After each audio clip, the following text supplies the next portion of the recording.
Starting off at number 10 now, we have the HINTERKAIFECK murders. On April 4th, 1922, a search party went out to investigate the HINTERKAIFECK farm in Germany. The neighbours of the farm had not heard from the family who lived there in quite a while, and the children hadn't showed up for school. What they found horrified them. In the barn, they found 4 ravaged bodies covered with hay. Inside, they found the bodies of 2-year-old Joseph and the family's maid. The maid was actually new to her position there. She had replaced the last maid who left because she firmly believed that the house and the farm was haunted. The autopsies revealed even more horrors. The mother showed signs of strangulation and had 7 blows to her head. The husband was caked with blood and his cheekbones were sticking out through shredded flesh. Their widowed daughter, Victoria, had her skull smashed in and her head had 9 star-shaped wounds from a blunt object. Victoria's 7-year-old daughter seemed to have remained alive for several hours after her attack and had ripped her own hair out for some reason. Victoria's 2-year-old son had been killed with a heavy blow to his face, while the maid had died from a blunt force. Here's the creepiest part: the farm animals all around the house were all tied up but unharmed. Not only that, they had been looked after between the time of the murders and the discovery of the bodies. That means whatever or whoever killed the family actually lived at the farm with the bodies there for at least a few days, looking after the animals. To this day, the murders remain unsolved. The full story has many more grisly details to this almost century-year-old murder mystery. Next up at number 9 now, we have the creepy farm. I found this story on yourghoststories.com, and as soon as I saw the title, I knew it was right for this video. It was written by Angelus Cruddas, who said, "I've been reading stories on this site for months now and love the hair-raising creepiness of them all. I moved in with my husband 4 years ago. He lives, and now I do too, on a 100-acre farm in West Quebec, Canada. The house is small and used to be a hunting shanty, then added on to make a lath and plaster house. It's over 150 years old and has 2 bedrooms and a bathroom upstairs, complete with slanting ceilings. My husband bought the place off the guy whose family has lived there since it was settled back in the day. The man's father was a drunk, and when we were cleaning up the place, we found hundreds of liquor bottles hidden all over the outside buildings. The first creepy thing that happened was the knock at the door. It was a clear knock, 3 times. My dog even barked, but when I went to the door, no one was there. We are the only house on our street, and our nearest neighbour is a mile away at least. It isn't like it was kids playing a prank on us. My husband and I didn't say much about it. We don't like to call attention to whoever it is that lives in the house with us, because we feel like if we leave it in peace, it will do the same for us." The next thing happened when we were cleaning the drunken old man's tools up in the barn. There was a huge saw blade about 4 feet across, used on old tractors. There was a 9-inch nail in the wall and the saw blade was hanging on it through the holes in the middle. My husband was under it cleaning up some dirt when it fell off that nail and hit him on his hand. He was wearing leather gloves and so was unharmed, if not unnerved. The nail was so long someone would physically have to move it away from the wall for it to fall like it did. Then just the other week, I was doing the dishes and reached to the cupboard to put a plate away when the cupboard opened on its own for me. It was so weird, like someone wanted to help me with the dishes. I didn't say anything about it to my husband as it freaked me out, but 3 minutes later he saw someone walk by our window. Of course, when we went outside, no one was there. It was very strange. Then a couple of days later, the lights flickered on and off. They did this several times, but when my husband went out to the breaker box, nothing was wrong. He even went through each switch and turned them off then back on to make sure. When he got back inside, the lights flickered again. It was only the lights on one side of my house. The whole thing is very strange. Moving on to number 8 now, we have voices. This one came from Ori15 on Reddit, and it's a little reminder that it's not just houses and castles that can be haunted. He said, "A couple with a ranch let me volunteer for a summer. I just wanted to learn how to care for horses and play cowboy. Well, they called me out and asked if I would do the evening feed for their animals while they went to visit their family in a town that was about an hour away. I said yes and got started. So I was alone with a bunch of horses and dogs. All of the horses were pinned up. I had not even let them into the pasture yet. The sun was still up. It was the opposite of a creepy time. Well, it took a left turn to Crazy Town when I walked into the barn and I heard people started talking. I was all alone. Nobody at least a mile in any direction, and almost no way anyone could sneak in to mess with me. The voices were very low and unclear, so I have no idea what was said. The only reason I know I'm not crazy is that the dogs that followed me in acted like they heard it too. One started barking at where the voices came from, and the other started running around the room growling. Moving on to number 7 now, we have the zombie horse. That title might give away the main theme of the story, but you don't get to say zombie horse very often in life, so I just took my shot there. Reddit user P. Verplogen said, I grew up in a large suburb outside of Houston. It was during the early 90s when a lot of farmland settled by the original German immigrants was being brought up by developers and turned into new homes. My family lived at the very end of our subdivision, and past my house was a great expanse of farmland flanked by thick woods and old decaying wooden shacks from the 1800s. Every day on my walk home from school I would pass by a particularly overgrown old shack, which I guess must have at some point been our house, which leaned like it would fall over at any minute on its tired old foundation, and just beyond it was a long row of fences. It was my daily commute to and from elementary school, and I'd walk by it, pick up interesting rocks and things, and I never really thought much of it. There was always construction while the subdivision was expanding, so they had dug long trenches for what I suppose was for a sewer and erected electrical lines through the farmland. Beyond the fence was a small lake, which I had often snuck in to explore and catch frogs, but after an encounter with a water moccasin, which is a species of pit viper, I decided to stay clear of it.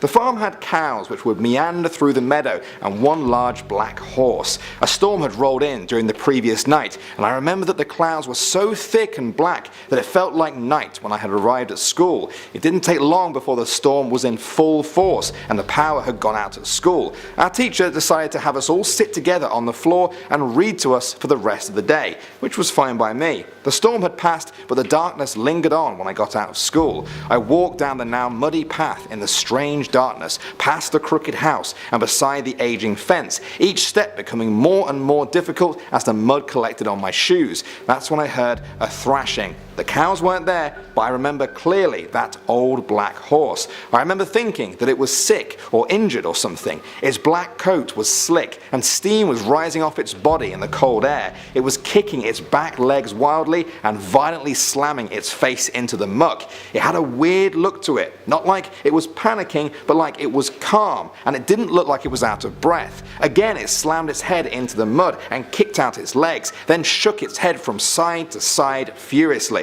I stopped to watch it. Looking back, I wish I had just kept walking. I remember that after a minute or two it stopped and looked up at me, the grime sliding off its face. It must have been in a matter of seconds because I had no time to react and the horse had charged towards me. It didn't jump over the fence, but instead lowered its massive head and tore through the gap between the fence boards. The wood cracked and splintered as its muscled body strained and its long neck extended through the gap.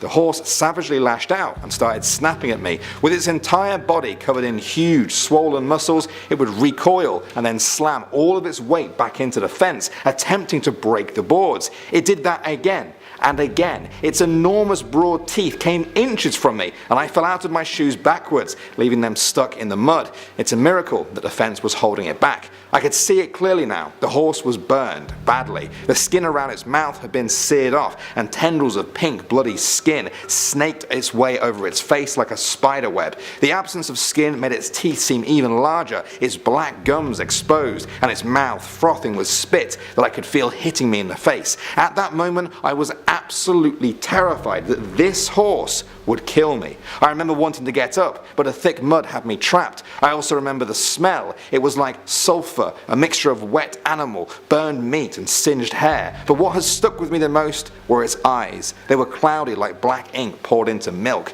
As it struggled to reach me through the fence, its nostrils flared and I could feel the heat of its breath on me, its teeth snapping shut over and over. The clacking noise of the heavy teeth slamming together was deafening. I left my shoes and ran home. I remember my mother screaming at me about the mud when I stormed in. I told her about the horse that had nearly killed me and that I had left my shoes there in the mud. She grabbed me by the arm and was going to make me take her back there to get them, but I cried and screamed not to go, so she went alone. When she got back she had my muddy old sneakers in her hands and she told me that she saw the horse It was dead. A farmhand was dragging its body behind a tractor, and he told my mom that the horse had died earlier that day. One of the power lines that had been installed running through the meadow was knocked over during the storm, and the horse must have been near the lake because it had been electrocuted and killed. He said that it had died instantly beside that lake when the power went out hours ago. Next up at number 6 now, we have the 7th barn. The story goes that there was once a wealthy farmer who owned a lot of land in Ohio.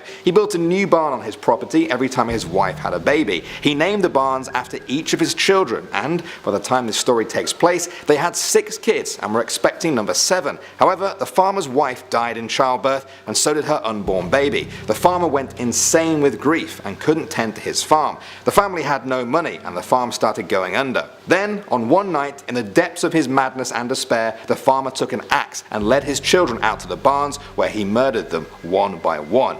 He buried each of their bodies in the 6 barns that had been named after their births. Then the farmer went to the 7th barn, where he hung himself. As the story goes, all of the barns were eventually torn down and the land was sold off, all except for the 7th barn.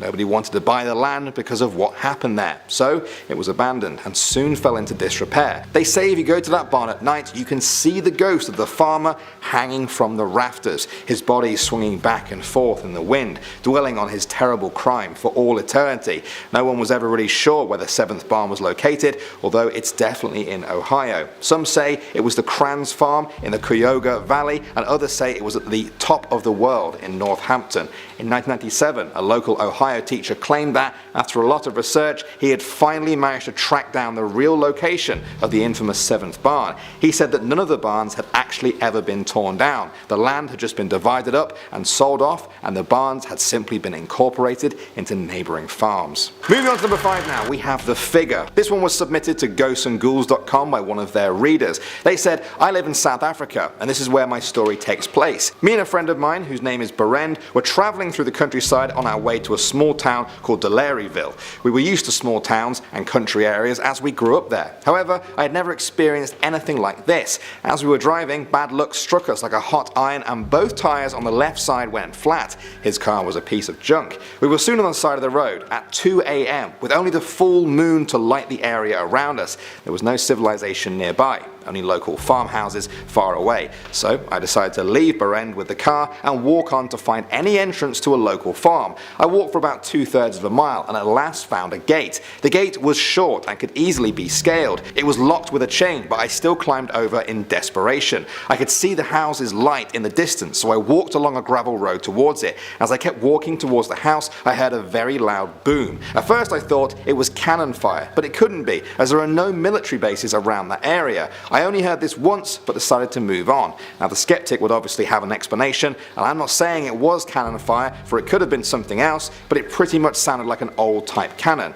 What could make a sound like that at 2 in the morning? Anyway, I continued. Now the countryside was a wide open landscape. There were only fields of grass for miles and miles with little quantities of trees. So about 20 meters from the side of the gravel road, there stood a big tree. As I said, it was around 2 AM and only the moonlight was shining, but something stood underneath that tree. A dark figure was just standing there, facing me. It looked like a human figure, so I was immediately struck with fear. I thought there must be some explanation for whatever was standing there, so I kept walking. When I looked behind me again, it was gone. How could something that big disappear so fast? I immediately turned around and ran away, back towards the main road. I told Berend, but he never believed me. Later on, I found out there were skirmishes between the local farmers and the British Army in the Anglo-Boer War in that area.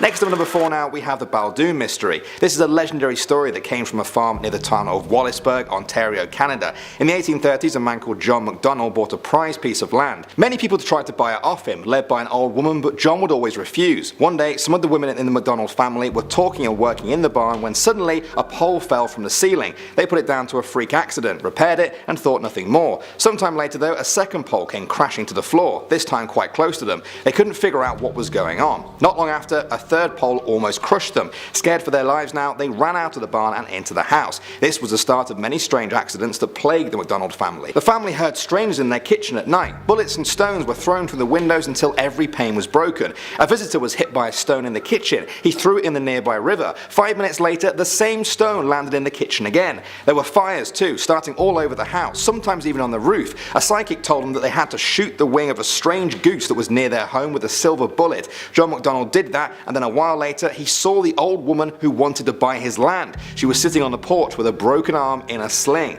From that day on, the mysterious happenings came to an end. Moving on to number 3 now, we have Creepy Farm 2. Do you guys remember that story earlier that I simply called Creepy Farm? Well, I found a sequel to it, shared by the same person, Angelus Cruddas. They said, it's been almost a year since I shared my first story on here, and for a couple of months after I wrote it, our house was fairly quiet. Not so now. To give you a general layout of the house, it has an old front door which has been glued shut for many decades now, with a small porch and stairs outside of it that are falling apart and have a big pine tree growing through them. Beside this glued shut door is our front window. Our house sits maybe 10 feet from the gravel road in the front. On the left hand side of the house is our driveway, with a deck and side door towards the back of the house. We use this as our main front door. Once inside this door there is a small porch with another door that leads into the house proper. The house is very small, with one large living room that is our kitchen, and also a living room and stairs leading off of the living room, and 2 small bedrooms and a bathroom upstairs, complete with sloping ceilings. Our front window looks out over the road and has quite clearly had a bit of activity. In my first story I related how my husband saw someone walk by this house. Well, this has now become an almost weekly occurrence. I have seen it also. It looks like a short person wearing a white shirt or blouse casually walking by that window. This has so far only happened during the day. Then last week my husband and I were watching TV on the couch in front, and sort of to the side of the window we started hearing muffled conversation coming from the window. Our house is the only one on this rather long gravel road, and our nearest neighbour is about a mile away. It was very strange, so I muted the TV and we could hear distinctly 2 men talking to each other out there. As we listened, the conversation turned into an argument with both men raising their voices. It was muffled and we couldn't really make out words, but it was clearly happening. I was too nervous to go outside and check, but I did go to the window. I could only see the nighttime darkness of a new moon out there. The catalyst for me actually sharing this story happened 4 days ago on Saturday night. Our bedroom runs the length of the house upstairs, and because of the slanting ceilings we have our mattresses on the floor with a chest of drawers at the foot of our bed, separating our room in 2 with the door just beside this chest. Anyway, we had just gone to bed and I was reading for a few minutes with the lamp on when all of a sudden both my husband and I saw a shadow of a rather tall, large man walk into our room and into the back corner. As I type this I have goosebumps all over my body. It was the creepiest thing I have ever experienced. I obviously made my husband get up to check it, but there was nothing there. Needless to say, I didn't get much sleep that night and the lamp stayed on. One last thing, on the Monday following this I watched the same shadow walk up the stairs while I was sitting on the couch. I am sure that this shadow is the same as the old man who died in this house in the late 70s. The man was not happy in life and drank all the time, abused his kids, etc. I'm not sure who or what is outside our window though, because the shadow is tall where the thing outside the window is shorter. Anyways, thanks for reading about our recent experiences. Next up at number 2 now, we have the blue body. This one came from Reddit user Shanae Smith and definitely left me with more questions than answers. They said, okay, so when I was 11 years old my house burned down at Christmas. While we were rebuilding that house, my family rented out a farmhouse around 10 minutes away. This farm had about 40 acres, 10 of which was a grassy field, and the rest of the 40 acres were all forest. Our landlord told us that the forest used to be a paintball field, but he had to stop because dumb kids were shooting his cows.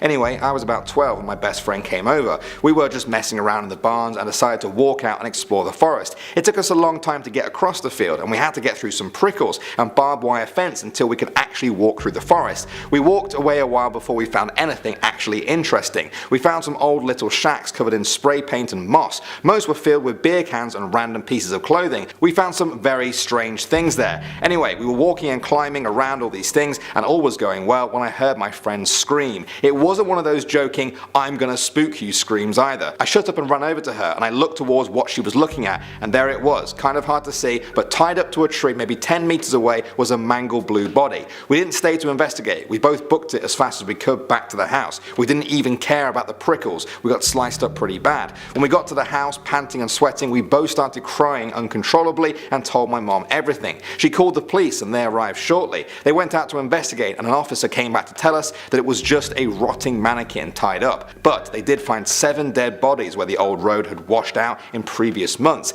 He thanked us and that was the end of that. And finally, number 1 now, we have the rocking chair. We're finishing now on a story from Reddit user Lover.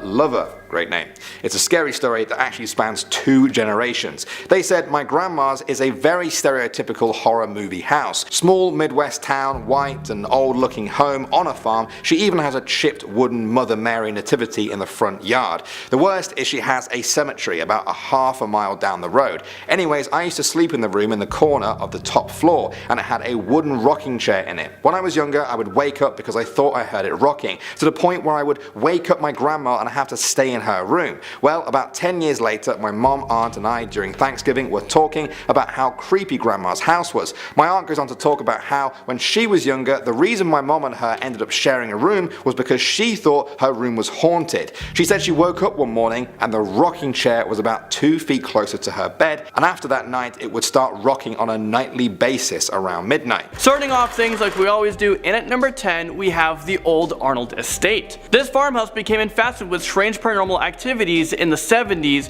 and it lasted for over a decade. The Perron family bought the house and moved in shortly after with their family, but the previous homeowner left them with one piece of advice: leave the lights on at night. I mean, what the heck is going to go on at nighttime? Well, the Perron family quickly learned that they weren't the only ones living in this farmhouse. They were visited by disturbing spirits who used to live in the house before them. These spirits weren't evil to begin with, but as the family spent more time in the old farmhouse, the spirits started to misbehave. One of the most infamous evil spirits that occupied this house was Bathsheba Sherman. This spirit would have violent and angry outbursts, and most times she would injure the Perron family. Once the family decided to move out, the paranormal activities didn't stop. The new family that moved in said that the house is full of blue orbs and strange mist would rise from the floorboards. Furniture and objects would move on their own, and doors would slam shut in the middle of the night. These hauntings were actually the inspiration for the movie The Conjuring. Sounds like to me that this farmhouse is in desperate need of a cleanse, or it needs to be torn down. Either way, I'm not going to be visiting this farm anytime soon. And now at number 9, we're going to be talking about Monte Cristo Homestead. This farm was built in 1876 by a husband and wife. This farmhouse was built in 1876 by a husband and wife who wanted to start their own new lives together in Australia. The family had a great life until one day when their maid dropped their baby down a flight of stairs, killing her instantly. The maid swore that an invisible force pushed the baby out of her hands. The husband and wife died inside of the house shortly after, and now it is believed that their spirits haunt the farm. Visitors report that they can hear footsteps and voices telling them to leave. Young children also feel suddenly agitated and scared whenever they're near the stairs. The current homeowners say that they feel like they're living with another family, but you just can't see them. Well, you can't see them most of the time. I mean, no, this isn't for me. If I lived there, I would put this house up for sale as soon as possible, and I would take whatever the offers are. There's no way in hell I would share my house with angry ghosts. The Dandy house comes into this list next up at number 8. James Link and his family purchased a farmhouse, and they couldn't wait to move in. Once they drove their moving truck onto the property, their neighbor came out yelling and said, "What are you doing here? You can't move in here." That's not the kind of neighborhood welcome I would want to receive. But anyways, the neighbor told them about Dandies. They were the family that used to live inside of the farmhouse. The Dandies had witnessed a series of unexplained events. They reported hearing strange chants, and they even saw the bricks from a chimney being removed by invisible hands. They even said that they could feel a burn on their bodies, and there's a male spirit dressed in a plaid shirt and blue jeans who holds a rifle at the end of the bed. Well, that would be enough for me to move out. The Dandy house is still a popular ghost hunting location, but for me, I wouldn't step a foot into that place. A haunted barn comes onto this list in at number 7. This is known as a Von Klein-Schmidt legend, and it goes something like this. A dairy farmer was helping his prize cow give birth when all of a sudden, the barn just burst into flames. He ran out to get his family to help him move the livestock out of the barn,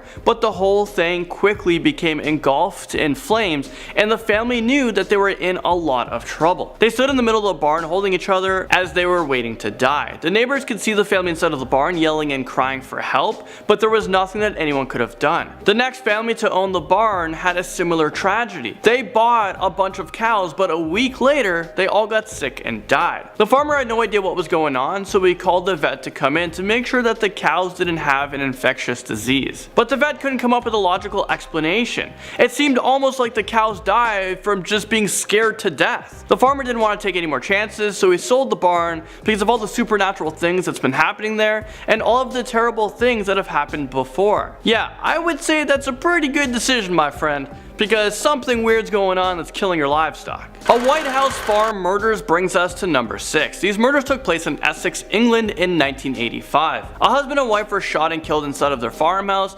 along with their adopted daughter and their twin boys. The only survivor was their adopted son, and he was Jeremy Bamber, who was 24 years old at the time. Apparently Jeremy was at home a few miles away when the shooting took place. During the initial investigation, police ruled that this is a murder-suicide because they believed that the schizophrenic daughter shot and killed her family and then turned the gun on herself. But the tables turned when Jeremy's girlfriend confessed that he had shot his own family with this semi-automatic rifle, and that's because he wanted to get the large inheritance. So he made it look like his sister did all of the killing, but he was convicted of 5 counts of murder and he was told that he would never be released from prison. I mean, how the hell do you murder your entire family for money? This guy deserves to rot in jail for the rest of his life. He should just be forgotten about. Or maybe stick him in that barn where all those cows were dying and just see what happens. Elvay Farm breaks onto this list at number 5. Elvay Farm is located in the most haunted village in England. The farm was built in 1406, and since then, spirits have been haunting the farm. A man named Robert de Boyce, while he used to live in the farmhouse, he was known to prey on local villagers centuries ago until he was caught for his crimes. Well, now it is believed that the creepy spirit roams the halls of this house, and he is known to grab people's hair, and they'll pull you in a room and slam the door shut. And then there's another spirit known as Edward Brett. Visitors can hear his spirit constantly whispering, "I will do it." Edward used to own his house until one day he walked to the dairy barn and shot himself. Well, apparently his ghost never left the farmhouse, and now the current owners say that they can still hear gunshots firing and Edward whispering. I would be whispering, is this real life right now? I would be totally freaked out. Number 3 takes us to a farmhouse dungeon. I mean, that sounds like something straight out of a horror movie. A dungeon-looking room was found in a basement of this abandoned Pickering farmhouse located in Ontario, Canada, so not too far from where I live. The room was secured by a heavy door with several locks, and it seems like it was designed to trap someone inside. The room also had steel-linked chains hanging from the ceiling, a white bench, and 4 large water jugs. The person who found this room quickly notified the police, but the next day someone had already set this farmhouse on fire. Police became heavily involved with this case, and eventually they arrested a man named Robert White, who admitted that he had been working on this room for over a year and he planned on kidnapping a woman and keeping her locked up inside his own makeshift dungeon. So this guy was married, he had 2 children, and I can't imagine what they must have thought when he confessed to the crimes. This whole thing happened like an hour from where I live, so it's so crazy to think that someone in your neighborhood could have been captured by this guy. A farmhouse horror takes us to number 2 on this list. A family was looking to buy a farmhouse because they needed a bigger place. They were expecting a new baby and they thought a new life in the country would be best. So after about a month of living in this old farmhouse, things started to get really strange. The youngest daughter said that she could see a shadow figure lurking on the stairs, and they would stand next to her bed while she was trying to sleep. But of course she was told by her parents that they didn't believe her. But the next day, the mom was going downstairs and the shadow figure pushed her down. The mom hit her head on every step. Luckily, she survived, but that's not where the story ends. The little girl was having problems sleeping, and when she rolled over, the shadow figure was laying next to her. But his face was perfectly clear. He had red eyes, he was pale, he had scaly skin. While he went to reach for her face with his long fingernails, he ended up scratching her face so much that the little girl was left unrecognizable. The family left that night and never returned. It is said that this farmhouse is still up for sale, but no one has dared enter ever since. Starting off number 10, we have Fort Abraham Lincoln Cluster House in North Dakota. You'd think that if your house was haunted by the love of your life, you'd kind of be okay with it, maybe. But that's what happened here at Fort Abraham. General Custer built this home for his wife, but unfortunately he barely got to spend any time in it. Custer died in 1876, and his wife decided that even in death they would not be departed. Mrs. Custer apparently haunts the home and has been spotted in her morning gown walking around. Lights flicker on and off, and sometimes phantom voices echo when no one else is there. Whether or not Custer resides in the house with her, we do not know, but the romantic in me hopes that in some way they have been reunited. Number 9, the Hager House, Hagerstown, Maryland. This house is crowded when it comes to hauntings. It is currently occupied spiritually by 2 families, the Rowers and the Hammonds. Jonathan Hager and his wife Elizabeth purchased the plot in 1740, but died in a tragic accident in 1775. After that, his son inherited it and passed it to the Rowers, who, when they died, passed the house to their relatives, David C. Hammond and his sister Susan Armstrong. By the 1840s, though, a strange string of sudden deaths occurred. 4 of the grown children of the Hammonds died within 3 months of each other. Now this house sits empty in this world, though anything but in the next. Visitors report hearing disembodied voices and objects moving on their own. Number 8, LV Farm, Kent, UK. In 1998, the village of Pluckley was verified with the Guinness Book of World Records to be the most haunted village in England. LV Farms is one of the reasons for that claim. Built in 1406, the first residents of the home were ghosts. Apparently, as many claim the house has never been without them. Visitors report hearing footsteps creaking around the house, which some say could be Robert Dubois. Robert Dubois was a highway workman people say preyed on the villagers until he was stabbed for his crimes. But the spookiest occurrence that happens at the house is the one belonging to the tragic death of Edward Brett. Brett owned the farm in 1900 until one day he apparently said, quote, "I will do it," walked into the dairy farm and shot himself. Visitors report hearing a voice whisper those very same words before they hear footsteps leading out the door. Number 7, Monte Cristo Homestead, New South Wales, Australia. If a house ever has a tragic past, it is almost like guaranteed something sinister is about to happen. It's just a thing. It's one of the reasons real estate agents, for the most part, have to disclose whether someone died in the house or not. Superstitious or not, it does change the way people look at the place they're about to live. Be honest, guys, if you were told that somebody died in your house, what would you do? What would you do? The Monte Cristo homestead was built by the Crawley family in 1876, but soon after, tragedy struck. The haunting began the day the young daughter of Christopher and Elizabeth Crawley was dropped down a flight of stairs by their maid. The maid claimed that it was a mysterious dark force that threw her from her hand. Regardless of how or why, the death haunted the couple. When Christopher passed away, this tormented his wife even more, who reportedly left the house only twice before her own death since then, and then stayed thereafter. Families who have occupied the house periodically ever since have reported feeling sudden agitation by the stairs, or have even heard Elizabeth ordering them to get out of the house. They could hear steps on a wooden floor despite the house having been carpeted years later. If anyone chooses to live there for any amount of time, they have to decide whether they can live with another family and that they'll never be alone. Number 6, the Myrtles Plantation, St. Francisville, Louisiana. This 18th century plantation, along with its 600-acre land, carries with it a dark past. Only one murder was ever confirmed on the estate, but it is suspected that over 10 lives were taken. One of the most famous ghosts who reportedly walks the ground is that of Chloe. Chloe was a slave who poisoned the birthday cake of the daughters of Clark Woodruff to take a small kind of revenge. She apparently didn't intend for the girls to die, only to fall ill, but when they did die, her fellow slaves were so fearful that Woodruff would find out that they hung Chloe for her crimes. This is one of the tales that gets fluctuated over the years, but the verified murder was that of William Drew Winter, who was shot on his porch, reportedly crawled back into the house, climbed all the way up to the 17th step on the stairs in time to die in the arms of his love. Both tales have sparked sightings of spirits on the ground, and in Winter's case, visitors reportedly see and hear bloody footprints crawl to the 17th step only to then stop. Number 5, the Bell Witch Farm. John Bell had a very interesting neighbor named Kate Batts. She was suspected of being a witch, and John made the foolish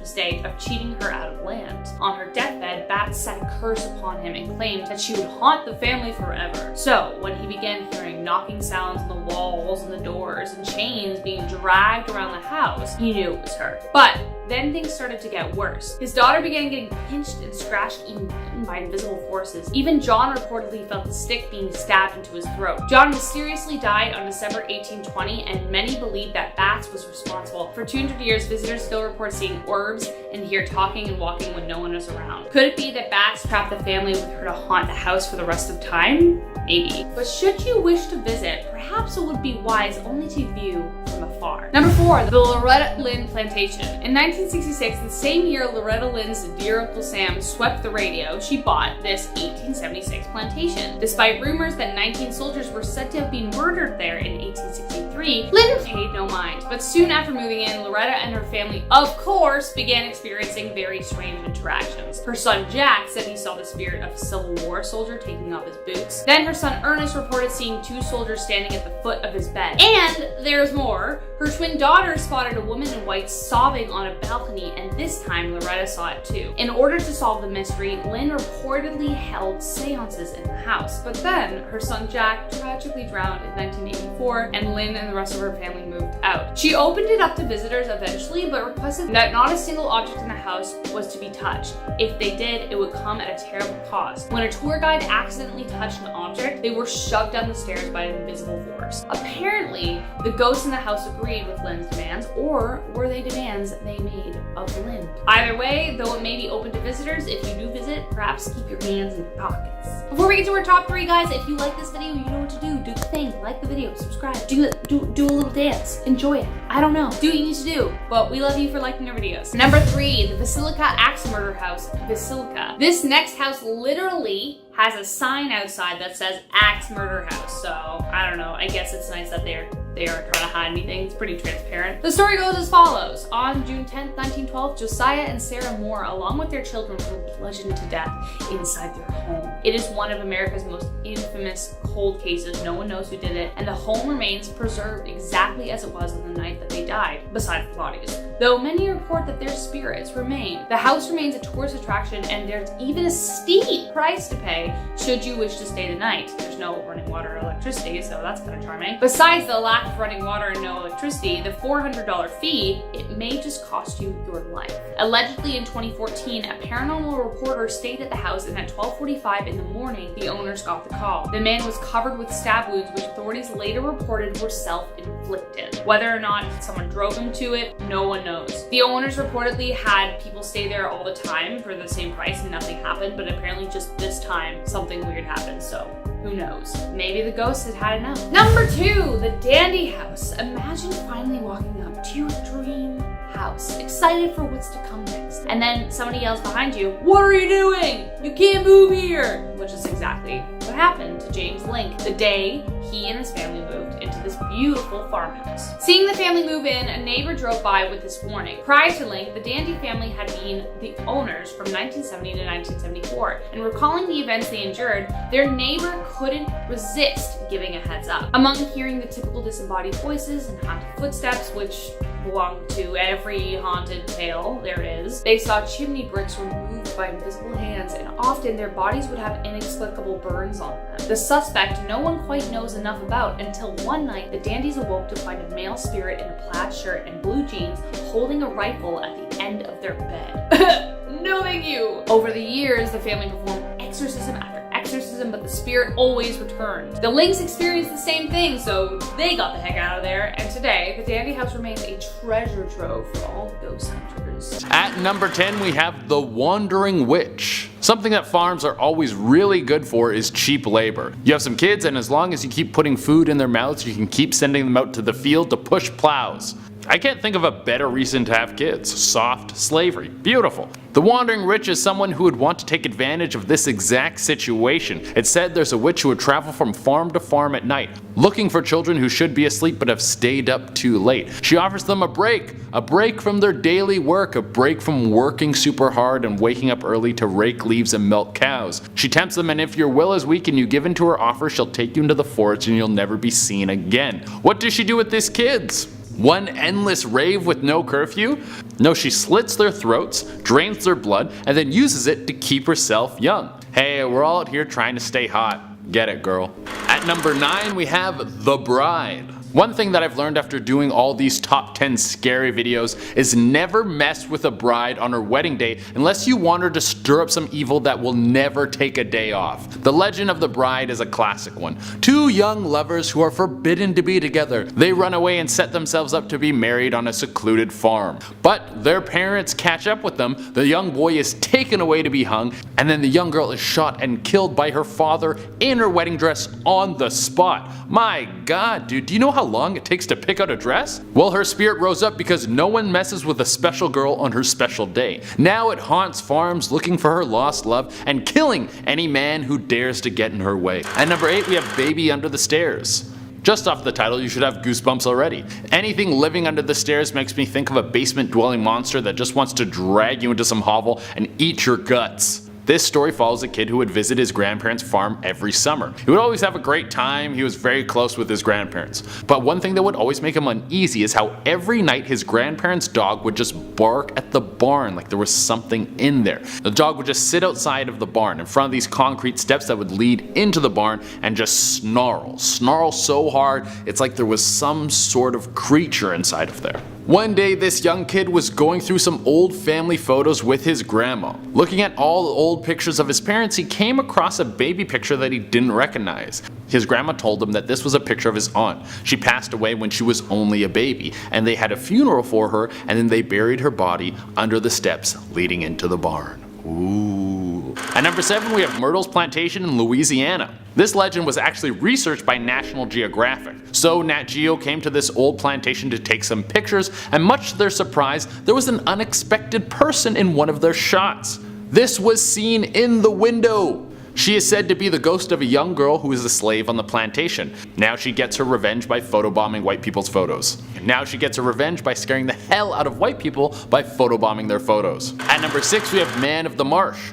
Some farms perform superstitious ceremonies to help protect them from the man of the marsh. You would take clover and rose and grind it up and rub it on the entrance to your house. If you fail to do this, you might be visited by the man of the marsh. Picture a Swamp Thing but wearing a flannel coat. That's basically it. You would know he came to visit you from the wet footprints he left behind and the haunting sight of an empty bed. Ooh. At number 5 we have El Chupacabra. Now we get to go to Mexico, baby. Pour me a tequila and someone throw some lime on ceviche. We're gonna party. But we're also gonna look out for El Chupacabra. This dude is basically a Mexican werewolf with a better name. He roams around the desert looking for small farms, and when he finds one, you better hope you didn't leave your livestock out because he's about to ruin your whole career. El Chupa's gonna come in and suck the blood out of all your goats until he's satisfied. And then you're gonna end up with a bunch of bloodless goats, and we all know that goats are best with blood inside their body. And he eats kids too, if he wants to.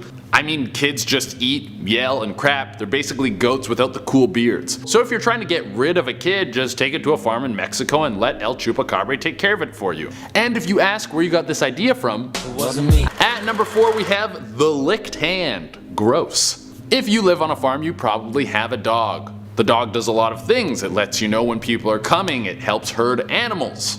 And it's just nice to have around for a good friend and a good time. This urban legend is about a girl who lived on a farm and would lay in bed late at night and leave her door open for her dog to come in. The dog would lay next to her bed and lick her hand. And then she would slowly fall asleep. This would happen so often that she would never even check to see if it was her dog, she just already knew. One day she wakes up and her dog is missing. Her whole family goes looking for the dog and then they find him dead. Something had killed their dog. The family mourned that night and then the girl went to bed. This time she slept with her door closed, feeling too heartsick to leave the door open. But when she draped her hand off the bed, something started to lick it. Ugh. At number 3 we have the HINTERKAIFECK murders. It's 1922 in Germany. World War I is wrapped up and the Germans have taken a big L on that one. Everyone is probably still feeling the effects of getting their ass handed to them on a global scale. And a little family living on a farm hasn't been heard from for days. Someone goes to investigate and what they found was one of the most horrific murder scenes known. An entire family and their maid was brutally murdered with a blunt force weapon. Each one of them, including their 2-year-old baby, had been beaten to death and then hidden in the farmhouse. This might have just been a psycho killer qu'est-ce que c'est, but something very creepy about this is that there was a maid who was working there just 2 weeks before and she quit because she said that the farm was plagued by evil spirits. And who or whatever killed these people took care of the livestock after the people were killed. There were signs that all the animals had been looked after each one of the family members met the grave. At number 2 we have the old Arnold estate.